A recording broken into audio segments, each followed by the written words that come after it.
l'Éternel répond. Il a dit, vous m'invoquerez, vous partirez, je vous exaucerai et vous me glorifierez. Et ce soir, c'est un moment idéal pour toi de l'invoquer et être exaucé. Que tu désires encore la gloire de Dieu. Que tu désires encore rencontrer Dieu personnellement. Que tu désires encore rencontrer Dieu dans son trône de gloire. Il a dit aussi ceci. Approchez-vous avec assurance du trône de grâce. C'est là que tu trouves la grâce au devant de son trône. Il est là avec toi. Il suffit simplement de l'invoquer. Il suffit simplement de l'appeler. Il suffit simplement de t'attacher ton cœur au trône de Dieu. L'héritage qu'il t'a promis et ce soir, c'est un moment idéal de recevoir. Oui, Seigneur Jésus. Éternel notre Dieu Yahweh, ce que tu as dit, tu vas le faire comme tu l'as dit. Ce que tu as déclaré du haut de ton trône, tu vas le faire comme tu l'as déclaré. Et sur terre, éternel mon Dieu, Yahweh, tu crées une connexion, ton trône et la terre. À telle enseigne que c'est sur terre qu'éternel mon Dieu, des choses se prennent et au ciel, tu prends acte. Et tu as dit, c'est sur terre que vous allez lier et le ciel liera. C'est sur terre que vous allez délier et au ciel, il sera délié. Parce que tu nous as investi de toi, Seigneur Jésus. Tu nous as investi de toi, éternel mon Dieu. Tu nous as investi de toi, Seigneur. Lui, il a dit Bethel. Il a dit Bethel. Simplement parce qu'il avait vu l'échelle reliant le ciel et la terre. Père, les anges montaient et descendaient à ton service. Maintenant, ce n'est plus l'échelle, car toi-même, tu es là parmi nous, Seigneur. Et Seigneur, permets qu'éternel mon Dieu, ta gloire se rabatte encore en ces lieux. Permets que ta gloire se rabatte encore en ces lieux. Permets que ta gloire se rabatte encore en ces lieux. Que l'atmosphère de restauration soit installée en ces lieux. L'atmosphère de guérison soit installée en ces lieux. Car tu guéris l'âme, l'esprit et le corps. Oui, Seigneur Jésus. Éternel notre Dieu Yahweh, il voulait consacrer le temple, éternel mon Seigneur. Mais ta parole me dit que la nuée avait rempli tellement qu'ils n'ont pas pu achever l'œuvre qu'ils voulaient abattre. Seigneur, ce n'est pas parce que nous avons retenu un programme de culte que tout se passerait comme nous l'avons prévu. Simplement parce que si la nuée nous remplit, Seigneur, rien que ce que le Saint-Esprit veut. Rien que ce que le Saint-Esprit veut. Et nous sommes flexibles à tes ordonnances. Nous sommes flexibles à tes dires, Seigneur. Nous sommes flexibles à tes directives, Seigneur. Nous choisissons la voie de Dieu. Nous choisissons la voie de l'Esprit de Dieu. Seigneur, nous voulons marcher nos pas sur les traces de tes pas, Seigneur Jésus. Nos pas sur les traces de tes pas, Seigneur. Marchons avec toi. Parce que nous avons trouvé grâce à tes yeux, Seigneur. Parce que nous avons trouvé grâce à tes yeux, Jésus. Parce que nous avons trouvé grâce à tes yeux.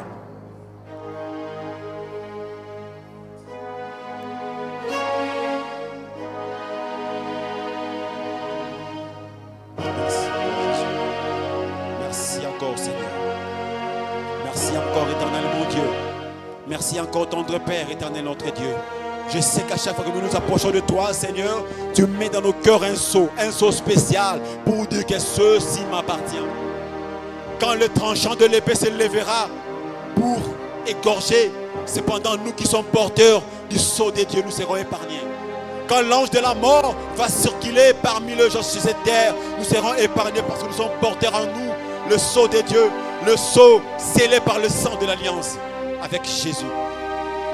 Le sang qui nous a donné accès devant le trône de Dieu, le sang qui a permis que le Père vive parmi son peuple. Ils ont écouté ta voix, ils sont cachés, il a osé toucher l'arche, il fut frappé des morts. Aujourd'hui, nuit et jour, nous entrons dans ta présence. Nuit et jour, nous te rencontrons. Nuit et jour, nous t'écoutons, éternel notre Dieu. Parce que ces jours-là, le sang avait coulé. Ces jours-là, tu as institué l'heure de pardon de la restauration. Ces jours-là, tu voulais guérir un peuple qui était égaré. Tu as donné ta vie, Seigneur Jésus-Christ. Tu es monté sur la croix. Et quand tu as dit tout est accompli, je m'imagine l'ambiance céleste. Comment le Père devait se lever pour accueillir ou recevoir le sacrifice du Fils. Oh notre Dieu, tu n'es pas rentré seul au ciel. Éternel mon Dieu, tu rentrais avec une génération de ceux que tu as rachetés par ton sang. Tu as fait de nous des dieux. Vous êtes des dieux et nous le sommes par Jésus. Merci encore pour ce soir, Seigneur. Merci encore pour ce moment que nous allons passer en ces lieux. Merci encore pour ta parole de ce soir, éternel mon Dieu. Seigneur Jésus, merci Yahweh. Merci Seigneur Dieu Tout-Puissant. Car la bénédiction en toi est un acquis pour nous, Seigneur. La grâce en toi est un acquis pour nous, Seigneur Jésus. Merci Jésus.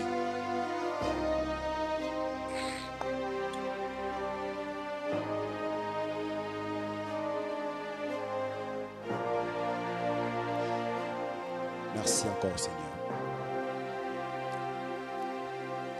D'un même cœur, d'un même esprit, nous disons Amen. Amen. Bonsoir à tous. Bonsoir une fois de plus. C'est une grande joie pour nous de se tenir debout devant vous. Nous bénissons Dieu pour avoir permis que nous nous tenions devant vous. Et je prie Dieu ce soir ici, si je me tiens devant vous, je suis certain que ce n'est pas pour prêcher, c'est pour communiquer simplement une pensée de Dieu qui m'avait mis à cœur. À l'issue de ça, nous allons devoir, chacun va prier selon ce que Dieu le mettra à cœur. De moments pareils, je me dis, si a été décrété ce moment de séminaire, moi, je commence par nous exhorter, disant, pendant tout ce temps de séminaire, je nous exhorte à ne pas simplement amener nos Bibles et nos carnets, mais amenons plus nos cœurs. Amenons plus nos cœurs. Je me dis, nos cœurs, c'est comme des livres ouverts. Des livres vides où il n'y a aucune mention. Et dans ces livres-là qui est vide, il est possible que l'Éternel écrive une loi nouvelle. Il est possible que l'Éternel fasse une mention spéciale dans un livre. À chaque fois que nous venons en ces lieux, il est possible de constater simplement que c'est un édifice construit de mains d'hommes, mais dans cet édifice, Dieu s'établit lui-même. Dans cet édifice, Dieu Tout-Puissant vient parmi nous. Et quand nous venons dans des moments pareils, je me dis, je viens rencontrer Dieu. Je ne viens pas répondre comme un simple figurant dans un culte, mais je viens rencontrer Dieu. Et parce que je viens rencontrer Dieu, je n'amène pas seulement ma Bible, j'amène plus mon cœur.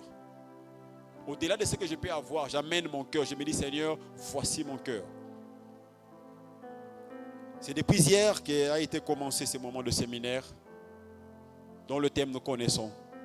Et je crois fermement que l'Éternel nous fera du bien durant toute cette semaine.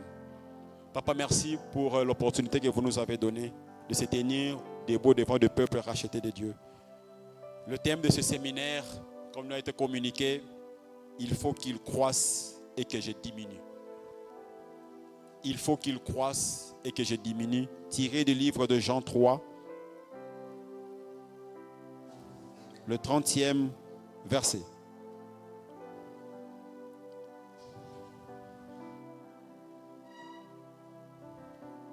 Si moi je peux me permettre, si on peut commencer au verset 25 et nous irons jusqu'à 30. Je lis.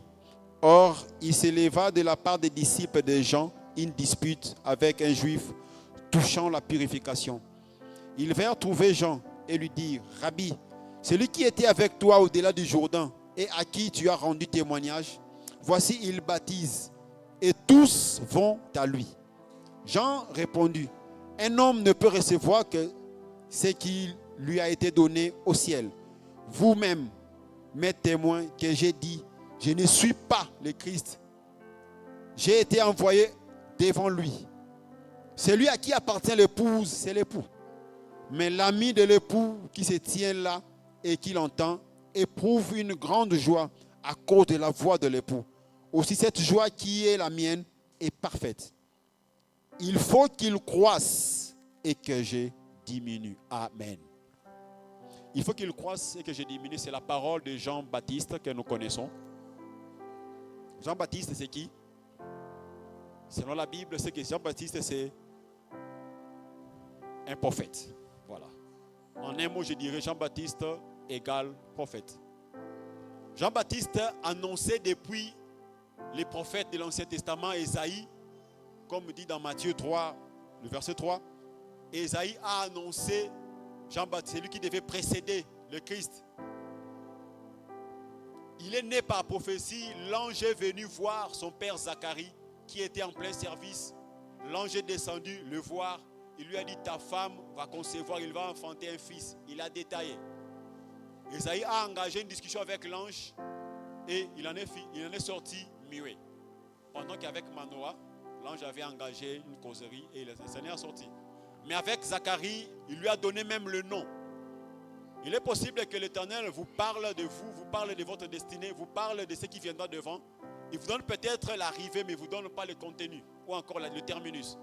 Mais avec Jean, avec Zacharie, l'ange Gabriel donne même le nom de l'enfant que tu vas porter. Il s'appellera Jean. Il est né d'un miracle d'une femme qui avait au-delà de l'âge de procréer.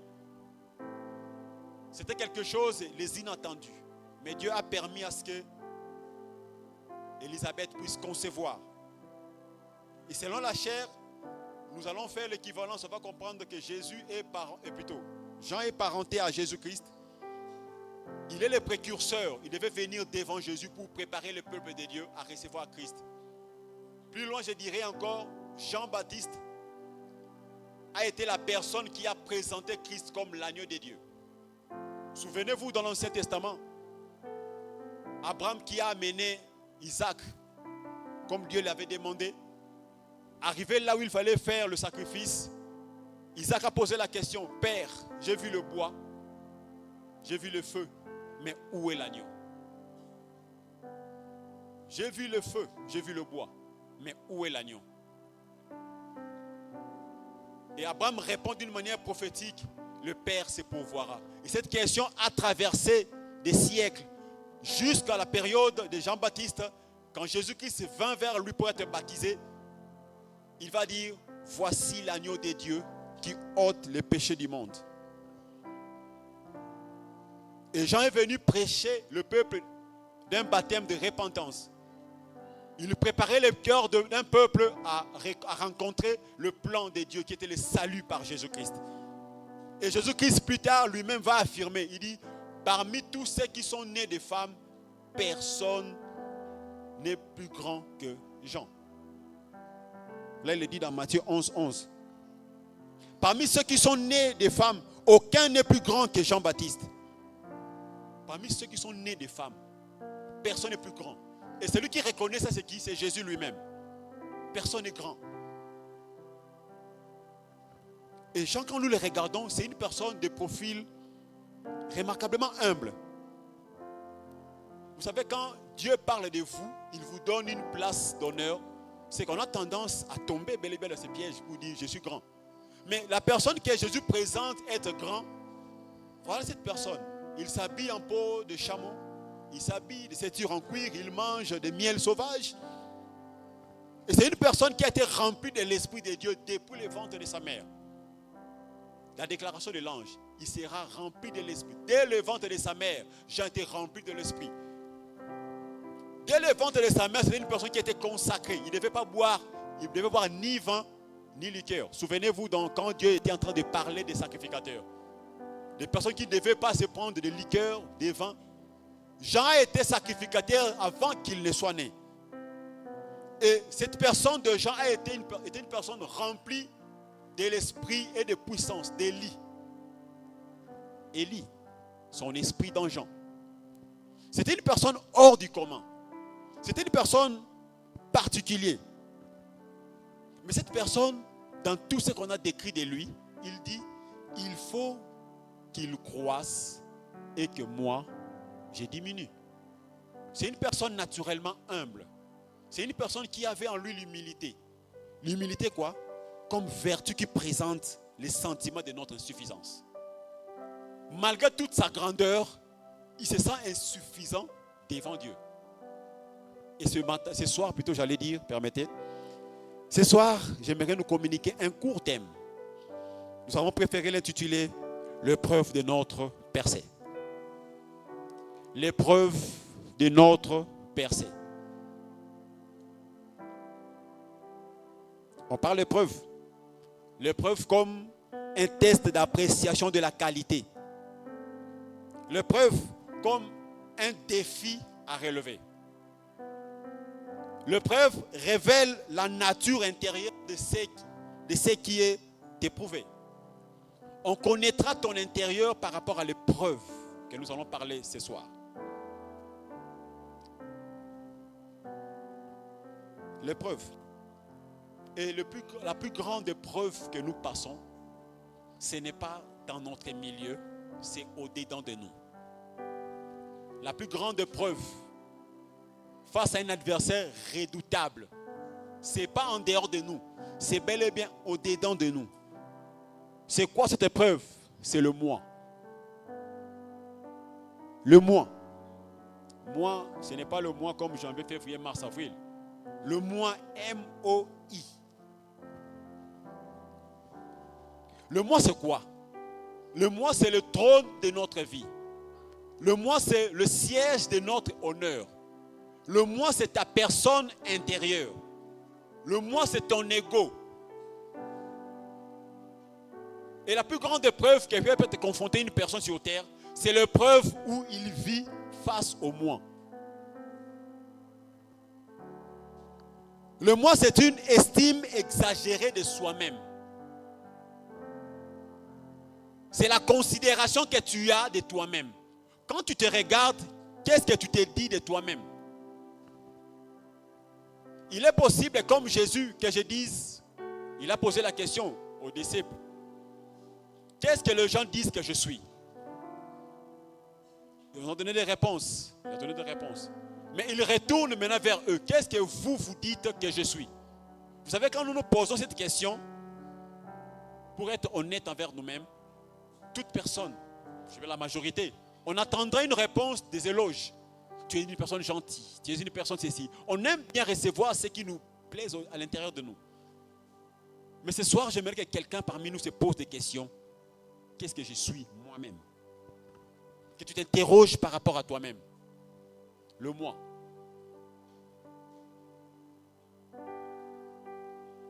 Comme nous avons dit, le moi est une estime exagérée de soi-même. C'est que quand tu te regardes par rapport à ce que tu entends, par rapport à ce que tu es, quel est le niveau que toi tu te donnes? Je ne parle pas ce soir simplement de personnes qui n'ont jamais reçu Jésus, mais je parle aussi à ceux qui ont déjà reçu Jésus. Le moi, ce n'est pas seulement pour un païen, c'est aussi pour un chrétien. Comment tu gères le moi? Le moi, comme nous l'avons dit, c'est ce qui est sur le trône de ta vie, ce qui est sur le trône de ton cœur. Il est possible que tu sois chrétien qui a accompli des prouesses dans l'œuvre de Dieu. Il est possible que tu sois une personne qui a accompli de grandes choses, mais le moi est là. Le moi est là. Il y avait un général syrien. Tout le monde le connaissait comme vaillant. Tout le monde le connaissait comme un homme fort. Tout le monde le connaissait comme une personne exceptionnelle parce qu'au travers de lui, le pays a été délivré. Mais ce général grand et puissant, c'était une personne qui était lépreux. Et le moi, c'est exactement la lèpre qui nous ronge à l'intérieur. Le moi, c'est exactement la lèpre qui empêche Dieu à être vivant dans nos cœurs. Le moi, c'est cette maladie-là cachée au-dedans de nous que personne ne peut voir, mais cette maladie qui nous ronge du jour les jours. Il est possible que tu sois là parlant en langue. Il est possible que tu sois là prophétisant, prêchant. Mais le moi est là. Le moi. Estime exagérée de soi. Et le moi oublie Dieu comme source de notre percée. Le moi cherche à négocier avec Dieu sur l'honneur. Quand tu accomplis des prouesses, tu as tendance à mettre Dieu en rétro, derrière le rideau, j'allais dire. Tu veux paraître à la place de Dieu, le moi. Tu as opéré un miracle, tu as imposé la main à quelqu'un, le rhume est parti. Tu ne veux même pas que le nom de Dieu soit cité. Tu veux que le moi paraisse. Et le moi est rempli de suffisance et d'arrogance. Le moi te pousse à te penser que toi, personne ne peut te prêter secours. Le moi te place dans une position où tu te dis, je suis meilleur. Je suis complet et parfait. Et celui qui est rempli de moi, c'est intimement attaché à l'orgueil. Intimement attaché à l'orgueil. Et celui qui est rempli de moi a même la difficulté d'écouter les conseils. Le moi. Il n'écoute personne. Même quand on prêche, il choisit.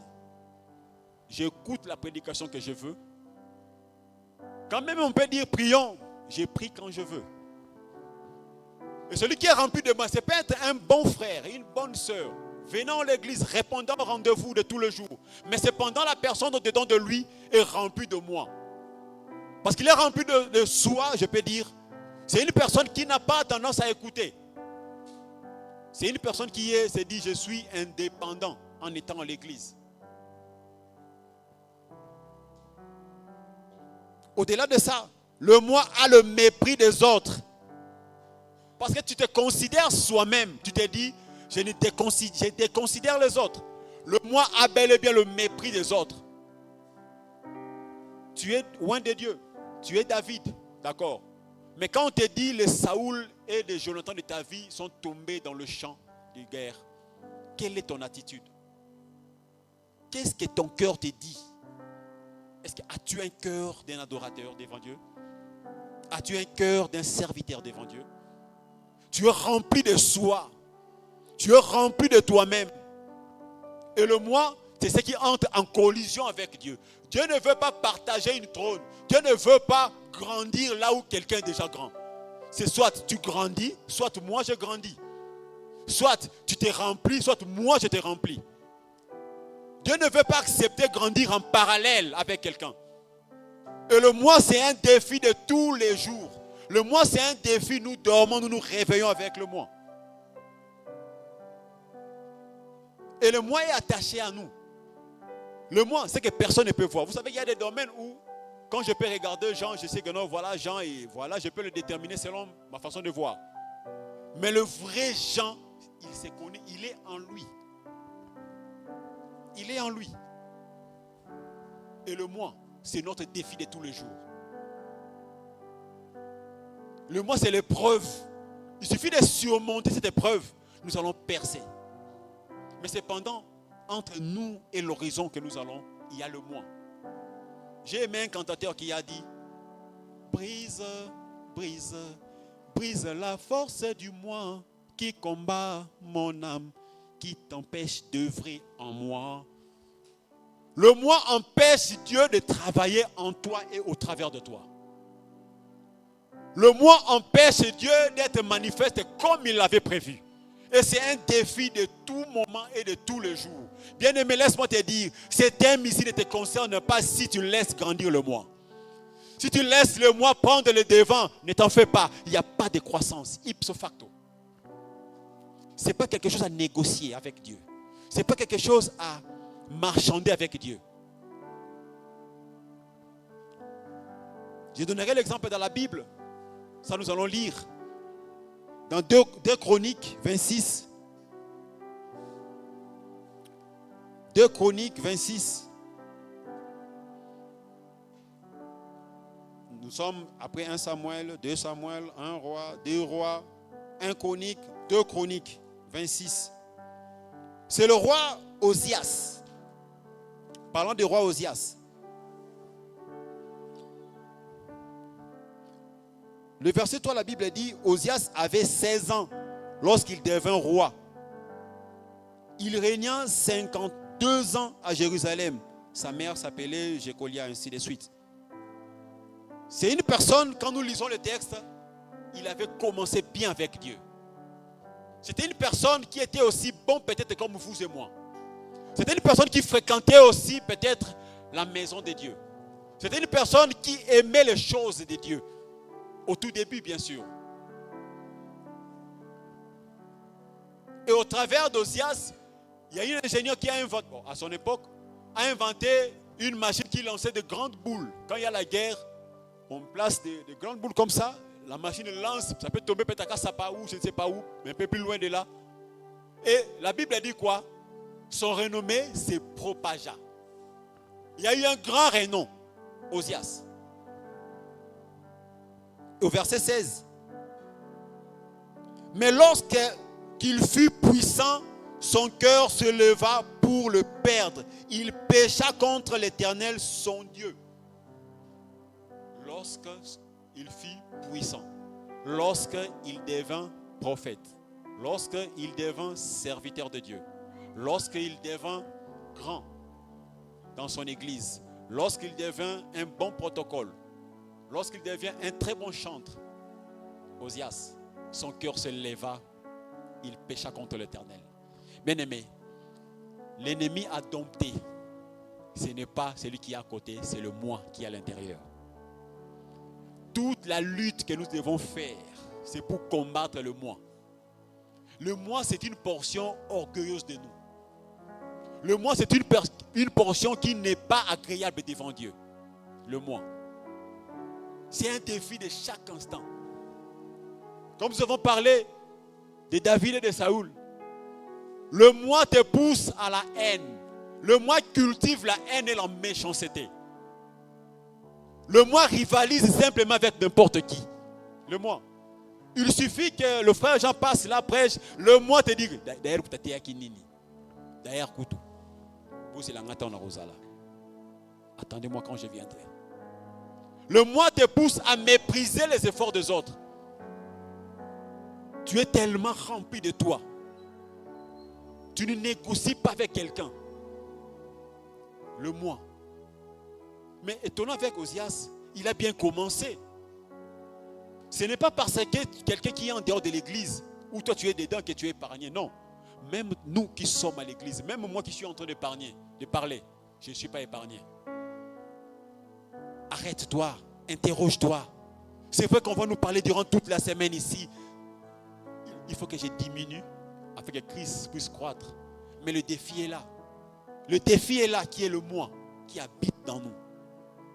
L'essentiel, moi j'ai toujours dit, l'essentiel ce n'est pas être dans la chaleur d'ici. Non. Mais qui tu es quand tu es en dehors de ces cadres? Quand tu es là où personne ne te connaît. Quand tu es là où tu es seul.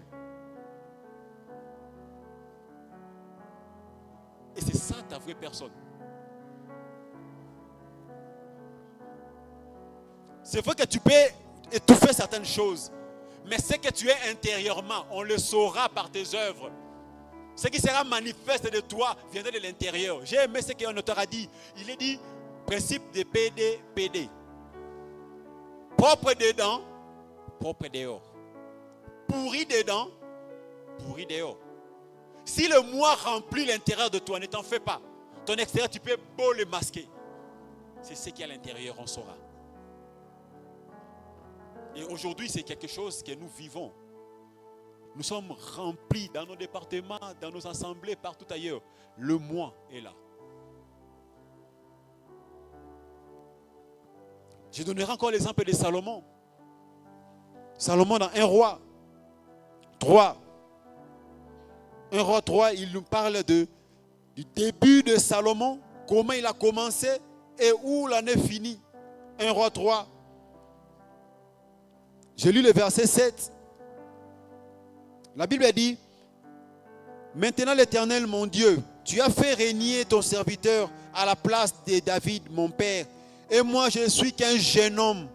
Je n'ai point d'expérience. Ton serviteur est au milieu du peuple que tu as choisi. Peuple immense qui ne peut être ni compté ni nombreux à cause de sa multitude.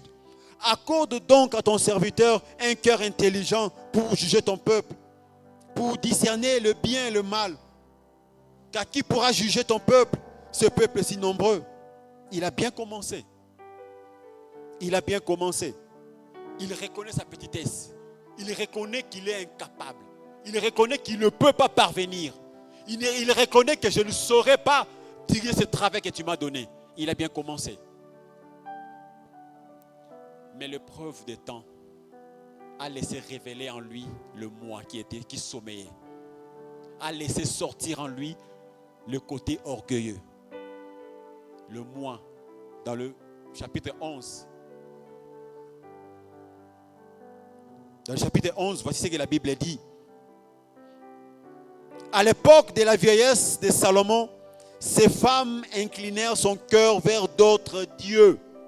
Oh, celui qui demandait la sagesse, celui qui demandait à Dieu qu'il puisse l'accorder l'intelligence. Le temps a laissé sortir le vieil homme. Le temps a ressuscité le vieil homme. Le temps a laissé le moi s'exprimer. Le temps a laissé Salomon être vaincu par le défi, le moi. Je parle de moi, ce n'est pas de l'activisme. C'est une personne face à lui-même. Je peux mémoriser la Bible dans son entièreté. Mais le moi est là. Je peux mémoriser la Bible, mais quand la Bible commence à devenir une chose de compétition, où je dois démontrer. Je ne démontre plus Jésus, mais je démontre ma connaissance de la Bible. Je ne démontre plus celui qui fait de moi la personne que je suis, mais je démontre ma connaissance. Je veux les médailles. Quand déjà tu vois des choses comme ça, dis en ton cœur que le moi est vivant. Quand déjà tu commences à voir, tu commences à compétir, même quand tu fais des gènes, des publicités. Je viens de finir 40. Lundi prochain, je commence 90 jours. Tu mets même sur ton statut, moi en version prière. Là, tu es à la montagne, concentré. Quand tu es là, à la chair, tu publies encore même. Je prêche l'homme de Dieu, l'homme puissant. Ne t'en fais pas. Et le moi, il se réveille non pas brutalement, calmement. Calmement. Quand je prends l'exemple de Saoul, il avait commencé aussi bien. Et d'ailleurs, lui a été choisi, il s'est caché. Il a été choisi par la parole de connaissance. Il s'est caché. On commence au tribu de tel. Non, Binoté. L'autre tribu. Ok. Il est derrière là. La Bible dit que c'était une personne au détail. Il est dépassé tous. Il a commencé faiblement. Une personne au loin. Jusqu'à ce qu'il fût rejeté. Jusqu'à ce qu'il va tomber. Il dit même lui-même, j'ai craint le peuple. Bon, c'est le peuple qui t'a établi ou c'est Dieu qui t'a établi? Qui t'a établi? Je ne sais plus craindre Dieu, mais je crains le peuple. Samuel a dit, oh Salinini, tu es rejeté. Il a été rejeté. Mais il avait commencé avec Dieu. Il était là. J'aime aussi l'autre cantateur qui dit Bombanae Esika Jézabel Nabatonaye Bamonate Bombanae ici en prière. Il est possible que tu sois une personne, tu veilles sur tout, mais à côté de toi, ce qui te pousse. Vous savez, si tu te fais entourer de personnes qui ne te propulsent pas dans les choses de Dieu, détache-toi. Des fois, nous avons peur de que dira-t-on les gens. Si je me retirais, est-ce que les gens, qu'est-ce qu'ils vont dire? Non. Frère, pour ton salut, détache-toi. Le moi. Le moi, c'est exactement le vieil homme. Plein d'orgueil. Et qui dit la Bible sur l'orgueil? 1 Pierre 5. La Bible dit, Dieu résiste aux orgueilleux. Frère, quand tu prends déjà le moi, tu vis selon le moi, Dieu te résiste. Les anges, non, il dit aux anges, restez d'abord. Ça, c'est mon affaire.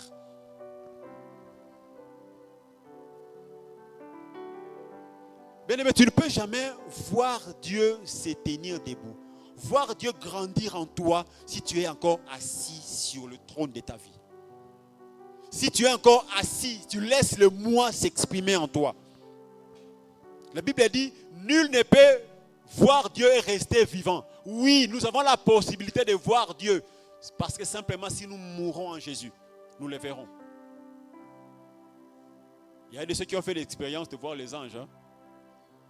Mais quand on commence à regarder certaines situations, on comprend où ils sont Nzambé. Hein? Quand on meurt en Jésus, ne t'en fais pas, nous avons maintenant accès de le rencontrer. Quand nous faisons mourir le membre, nous faisons mourir le vieil homme, nous faisons mourir le moi qui est en nous. Ok, nous rencontrons Dieu maintenant dans ce domaine. Le moi, c'est un adversaire redoutable. Le moi, c'est un adversaire qui dort, qui se réveille avec nous et qui nous empêche de percer avec Jésus. Comme notre thème le dit, l'épreuve de notre percée, c'est le moi. Le moi, c'est l'obstacle, c'est un défi qui est devant nous. Et notre percée, c'est quoi? Parlant de percée, c'est atteindre l'horizon que Dieu a prévu qu'avec Dieu lui-même. Tu ne peux pas atteindre les horizons de Dieu selon toi. Vous savez, quand même, on peut nous donner une parole, une prophétie, qui n'est pas forcément faux. Mais on a tendance à vouloir les faire arriver soi-même. Écho makaka, écho makaka. On te dit que voilà, tu vas arriver. Mais parce qu'on t'a dit que tu vas arriver, tu veux toi-même commencer à arriver. Non, les horizons de Dieu, l'horizon prévu par Dieu, on n'arrive que là-bas avec Dieu lui-même. La percée. Comme nous l'avions dit, pas de croissance parallèle. Dieu aime la totalité, il n'aime pas la moitié. Il aime la totalité. C'est que si tu le laisses lui paraître, parce que le mot croissance c'est quoi?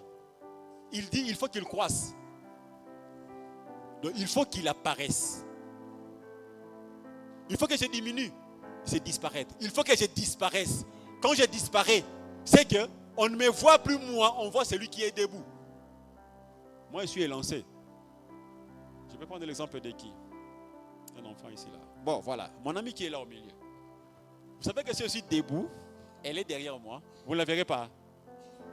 Vous ne la verrez pas. En tout cas, pour mon été. Elle peut beau crier, vous ne la verrez pas. Elle peut beau parler, vous ne la verrez pas. Vous entendez peut-être la voix, mais vous ne la verrez pas. Vous ne la verrez pas. Pourquoi? Parce que celui qui est devant lui ou devant elle est plus haut. Et c'est exactement ce que Dieu veut. Il veut assez que nous puissions faire taire le moi afin que lui puisse se tenir debout. Et l'exercice à faire durant toute notre vie, c'est se battre pour faire taire le moi. Pour faire taire celui qui nous empêche de percer avec Dieu. Mais quand Dieu grandit en nous, quand Dieu croit en nous, quand Dieu s'élève en nous, quand Dieu apparaît, il y a des conséquences. Les conséquences, c'est ça même notre percée. Les conséquences, c'est ça même ce que Dieu veut pour nous. Vous savez, Dieu est déjà grand. Il est puissant. Il est tout. Il est tout. Il est tout. Ce qu'il veut, c'est que nous puissions remonter à lui pour le ressembler. Je m'imagine ce que Dieu pouvait faire avec Adam. C'est qu'il voulait un homme sur terre envers qu'il pouvait s'admirer. Donc quand je regarde sur terre, je me vois. Mais malheureusement, cette nature a été déchue. Et le privilège a été hypothéqué. Maintenant, les conséquences de la croissance, qui est ça même notre percée. Premièrement, c'est que la visibilité de Dieu. Il devient visible. Vous savez, quand Dieu devient visible, nous on disparaît ipso facto, on disparaît. Comme dit dans Matthieu 26, le 73e verset, parlant de Simon-Pierre. Il était en train de nier Jésus comme ce qui a été dit. Tu vas me nier, voilà, tu vas, ok. Mais étonnant, c'est que quand il dit, connais-tu, on avait l'habitude de faire comment? On prend ses doigts ici, on fait ça sur la terre. On met un peu de salive, on fait. Donc quand quelqu'un fait ça, donc il dit que ça vraiment, il faut croire à ma déclaration. Je ne le connais pas, ce type. Mais la personne dit, t'entendre parler. Et la version Seigneur dit quoi? Entendre ton langage.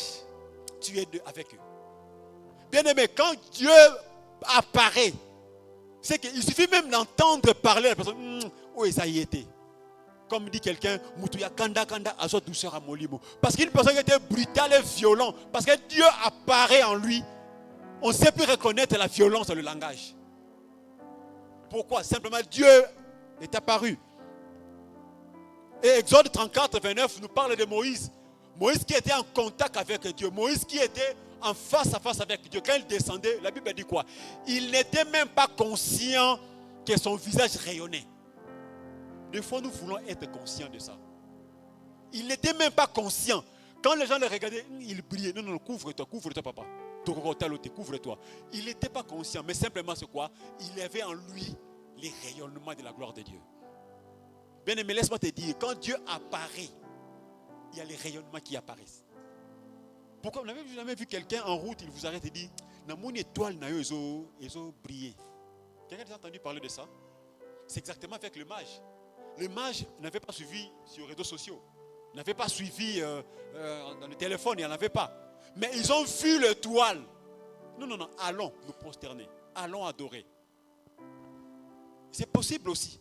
Quand Dieu apparaît en vous, même quand vous marchez, vous n'êtes pas conscient de ça. Mais ce qui réalise, celui-ci est différent. Celui-ci n'est pas comme nous. Il ne mérite pas être là. N'avez-vous jamais vu que vous arrivez quelque part, simplement par ce fait que Dieu abonde en vous, vous arrivez, vous mettez mal à l'aise l'atmosphère. Vous savez, quand le fils du président de la République arrive sur cette avenue, la première des choses, c'est quoi? C'est la sécurité. Quand vous voyez les militaires entrer là, vous dites, qu'est-ce qui se passe ici? C'est quoi ici? C'est exactement ça. Quand nous marchons, nous ne sommes pas conscients du nombre des anges qui nous environnent. Mais quand nous arrivons quelque part, nous mettons mal à l'aise des personnes. Simplement pourquoi? Parce que nous sommes porteurs de Dieu en nous. Parce que Dieu abonde dans nos cœurs. Parce que Dieu remplit notre intérieur. Et parce que nous marchons par le nom de Dieu, tout autour de nous, ceux qui sont là sont plus nombreux que ceux qui nous environnent. Parce que Dieu est visible. Deuxième conséquence, c'est l'expression. Quand Dieu grandit en nous, il s'exprime. Quand Dieu grandit dans nos cœurs, il s'exprime. Il s'exprime comment? Par une parole puissante. La Bible dit dans 1 Samuel 3, il parle de Samuel. La Bible dit, tout ce qu'il parlait, aucune parole n'est passée sans s'accomplir. Quand Dieu grandit en nous, la parole que nous déclarerons arrivera. C'est pour cela que j'ai dit ceci. Vous savez, n'ayons pas la souplesse de lâcher certaines paroles. N'ayons pas la souplesse de lâcher certaines paroles. On peut parler comme une plaisanterie, mais ça peut arriver. Tu peux parler comme de la blague. Ce n'est pas qu'il faut une transfiguration de la salle pour que non. Même pendant que nous sommes en train de parler là, il est possible que tu lâches une parole qui puisse se faire. Il est possible. Ce n'est pas que celui qui se tiendra ici, il faut simplement que papa soit sur la chair. Il est possible qu'un ami de l'écodim, un enfant de l'écodim, se tienne ici, qu'il lâche une parole. Mais si tu as en toi l'oreille spirituelle, tu comprends que ça, c'est la parole de Dieu. Moi, j'aime faire participer les enfants dans la prière. Hein? J'aime faire participer les enfants dans la prière. Petit Yaka. Tu vois, hein?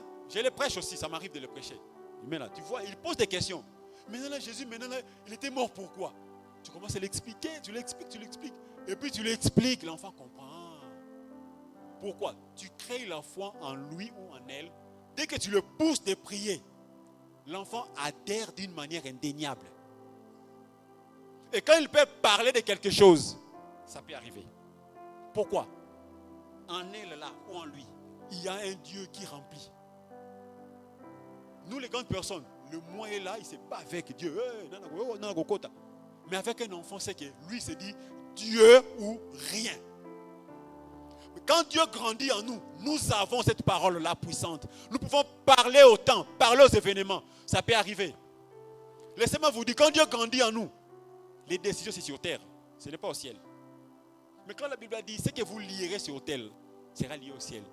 Ce n'est pas que ce que vous lierez sur terre sera négocié au ciel. Non, Dieu a libéralisé les choses. Parlez simplement sur terre, le ciel prendra acte. Josué n'est pas monté au ciel pour aller arrêter le soleil. C'était sur terre. Soleil, arrête-toi sur Gabaon. Et c'est sur Gabaon que le soleil est arrêté jusqu'à ce que. Il est possible que tu arrêtes un soleil jusqu'à ce que. C'est ici sur terre. C'est ici sur terre. Ce n'est pas au ciel, c'est ici sur terre. Ce n'est pas dans un culte comme maintenant là. C'est même chez toi à la maison. Tu peux arrêter un soleil. Tu peux arrêter un événement. Tu peux parler. Mais tu veux parler. Le moi est encore là. Nous avons intérêt à dompter le moi. La parole puissante, mais la parole pleine d'autorité. Vous savez, quand tu commences à arrêter les astres, tu commences à arrêter le temps et les événements, tu as en toi l'autorité de Dieu. Quand Dieu grandit en toi, il t'investit de son autorité. Et quand tu marches, tu n'es pas n'importe qui.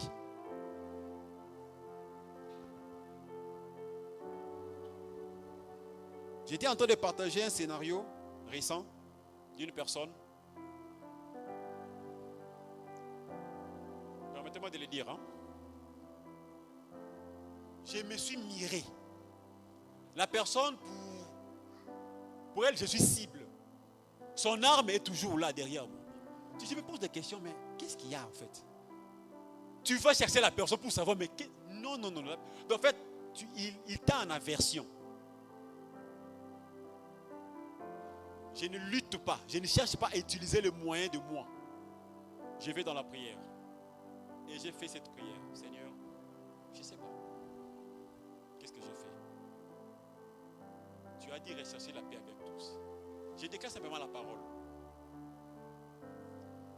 Un bon matin, je reçois une information d'une personne que je ne m'attendais pas. Je n'appelais pas la maladie sur la personne. Je n'appelais pas ça. Souvent j'aime le dire, permettez-moi de le répéter encore, je l'ai déjà dit.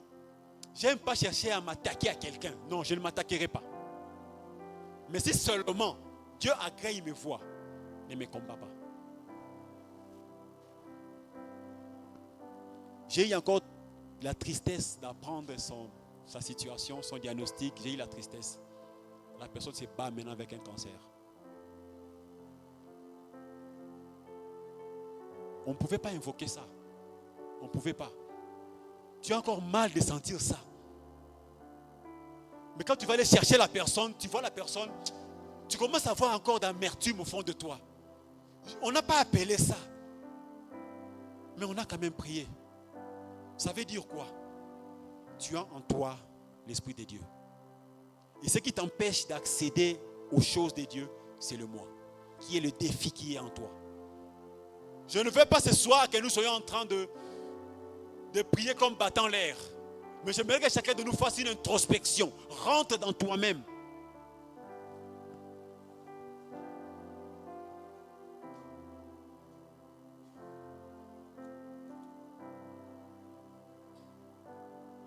Élie le Tishbite, étonnant, c'est que c'est une personne qui n'avait pas de renommée avant. L'un des fils de Galad, une personne habitant à Lubumbashi, comme vous et moi. Une personne grandissant dans le quartier Gambela. Il n'avait pas un grand renommé. Mais cette personne-là va apparaître devant le roi et il va arrêter la pluie. Il dit encore, sinon à ma parole. Ah, sinon à ta parole. Vous savez, à nos jours, ils vont dire quoi? Ah, à ta parole, Yonan. Et la pluie s'est arrêtée pendant 3 ans. Élie, le Tishbite. Aujourd'hui, vous et moi, quand nous prenons Élie, c'est une grande personne. Mais Élie n'avait été une personne qui n'était pas connu, il n'était pas dans la cour royale. Ce n'était pas une personne grande, mais une personne qui est apparue de nulle part. Qui est son père? On ne le connaît pas. Il est de quelle famille? On ne le connaît pas non plus. Mais cependant, c'est une personne qui est sortie de nulle part. Et il a arrêté la pluie. Cette même personne, Dieu va lui dire, va, cache-toi. C'est même Dieu qui dit cache-toi. Il lui dit encore, va, montre-toi. Quand il se montre, c'est pour invoquer encore la pluie. Élie, vous savez bien aimé, si nous réussissons à dompter le moi, nous accédons à la parole puissante de Dieu. Si nous acceptons, nous réussissons à dompter le moi, nous avons l'autorité de Dieu en nous. Tu marcheras comme toute autre personne. Mais quand tu parleras, il y a des choses qui s'accompliront. Il y a d'autres choses qui traînent aujourd'hui simplement parce que nous laissons le moi s'exprimer. Parce qu'on est encore rempli de son ego. Parce qu'on est encore rempli de soi-même. Je viens au culte comme d'habitude. Je sais que j'irai, je sortirai, je rentrerai chez moi. Je dormirai, je me réveillerai, je sortirai encore. Mais il est possible que quand on vient au culte, comme maintenant là, qu'une chose nouvelle ou particulière se fasse. C'est possible quand tu viens au culte, tu ne viens pas voir le pasteur ou tu ne viens pas voir frère Jean, mais tu viens rencontrer ton Dieu qui t'a donné l'invitation. Quand on te dit prier, ne prie pas un bon français, même en Kilouba. Quand tu dis il écoute ton remerciement. Même en Kilouba, vas-y. Ah, c'est toi ça qui dit là, ça vient quand même aussi. Un matin, oui, dis-le à Dieu. Quand tu viens prier, rencontre ton Dieu. Viens vers ton Dieu.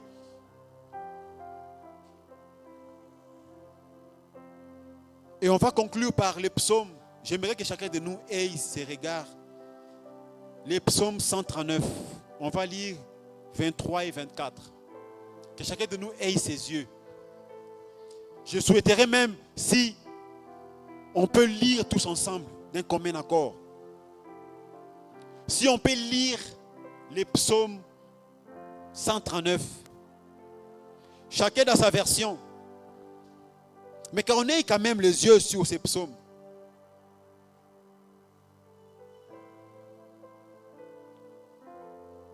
L'épreuve de notre percée.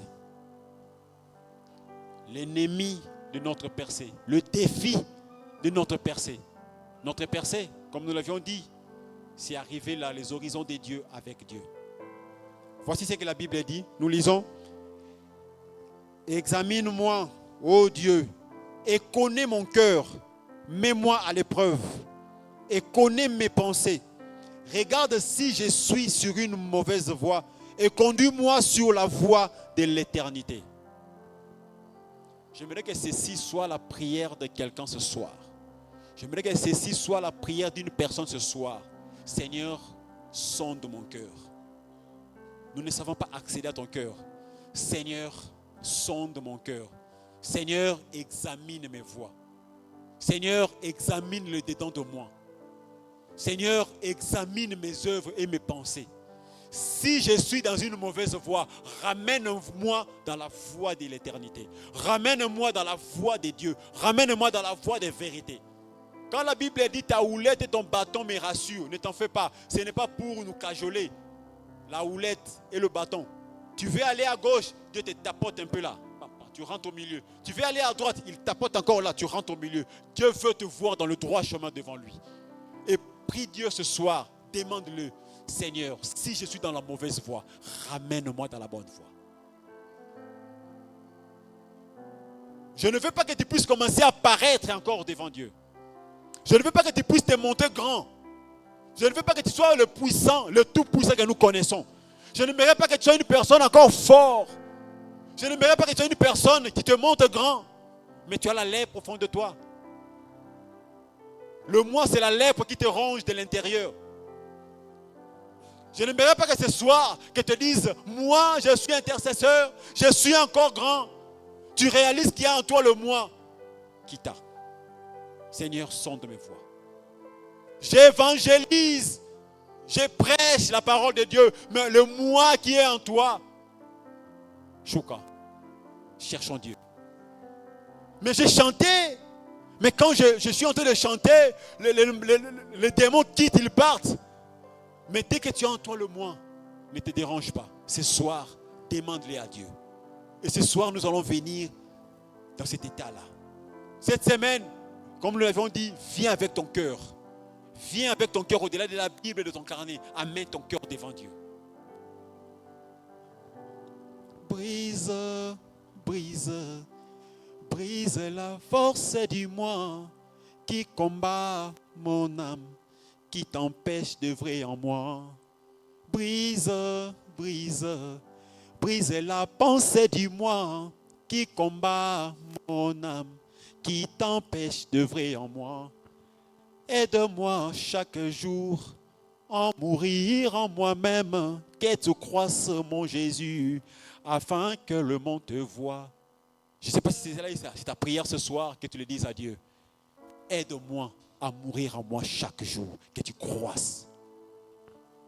Si je suis ce que je suis, ce n'est que par ta grâce. Aide-moi, je t'en supplie, à élever toujours ton nom. Brise, brise, brise la force du moi qui combat mon âme, qui t'empêche d'œuvrer en moi. J'aimerais que tu puisses te tenir debout de là où tu es, que tu sois en train de parler à ton Dieu. Si cela est ta prière,